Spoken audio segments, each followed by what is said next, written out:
Kavanaugh, the Disgust circuit, and the limit of nuts and sluts.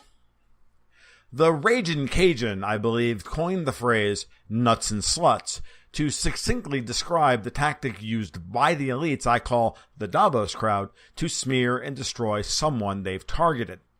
Brett Kavanaugh is simply the latest victim of this technique, but there have been dozens of victims I can list, from Gary Hart in the 1980s to former IMF head Dominique Strauss-Kahn to Donald Trump.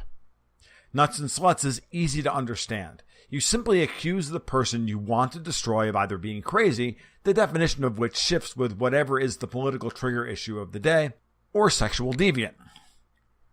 The technique works because it triggers most people's disgust circuit, a term created by Mark Schaller as part of what he calls the behavioral immune system and popularized by Jonathan Haidt on YouTube. The disgust circuit is also easy to understand. It is the limit at which behavior in others triggers our gut-level outrage and we recoil with disgust. The reason nuts and sluts work so well on conservative candidates and voters is because, on average, conservatives have a much stronger disgust circuit than liberals and/or libertarians. This is why it always seems to be that anyone who threatens the global order or the political system always turns out to have some horrible sexual deviance in their closet. It's why the only thing any of us remember about the infamous Trump dossier is the image of Trump standing on a bed in a Moscow hotel room urinating on a hooker. The technique is used to drive a wedge between Republican voters and lawmakers and make it easy for them to go along with whatever stupidity is brought forth by the press and the Democrats.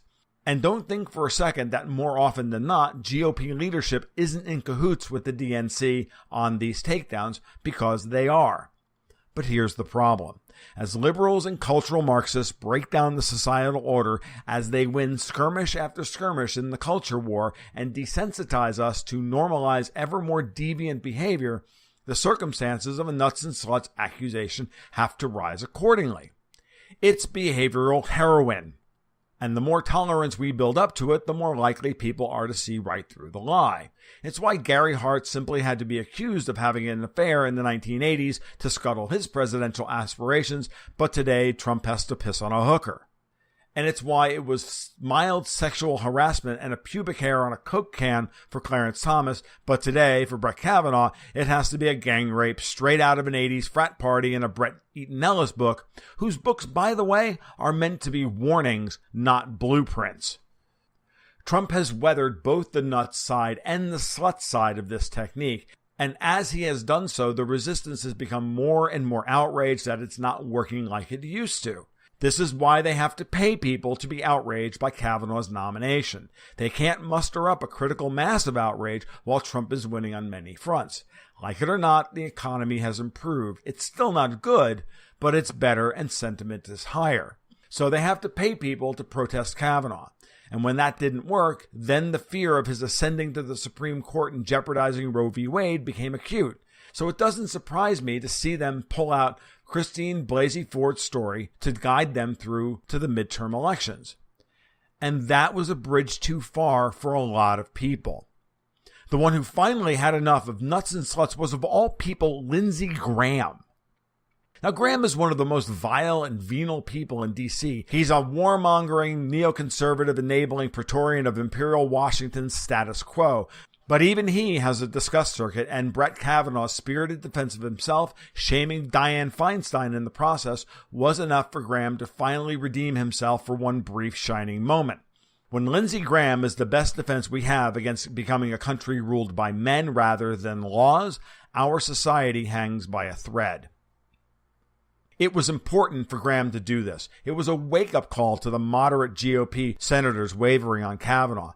Graham may be bucking for Senate Majority Leader or Attorney General after Jeff Sessions is fired, but whatever. For 4 minutes, his disgust was palpable. The two men finally did what the right in this country had been screaming for years. Fight back. Stop being reasonable. Stop playing it safe. Trump can't do this by himself. Fight for what this country was supposed to stand for. Because as Graham said, this is all about regaining power and they don't care what damage they do to get it back. The The disgust circuit can kick in a number of different ways, and Thursday it kicked in to finally call out what was actually happening on Capitol Hill. This was the swamp in all its glory, and believe me, millions were outraged by what they saw. It will destroy what is left of the Democratic Party. I told you back in June that Kanye West and Donald Trump had won the battle of the bulge of the culture war. Graham and Kavanaugh's honest and brutal outrage at the unfairness of this process was snuffing out the last of that counterattack.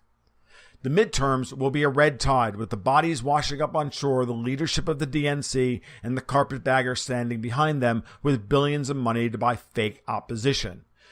Because the truth is easy to support. Lies cost money. The more outrageous the lie, the more expensive it gets to maintain it. Because the majority of this country just became thoroughly disgusted with the Democrats, and they will have no one to blame but themselves when they lose in November.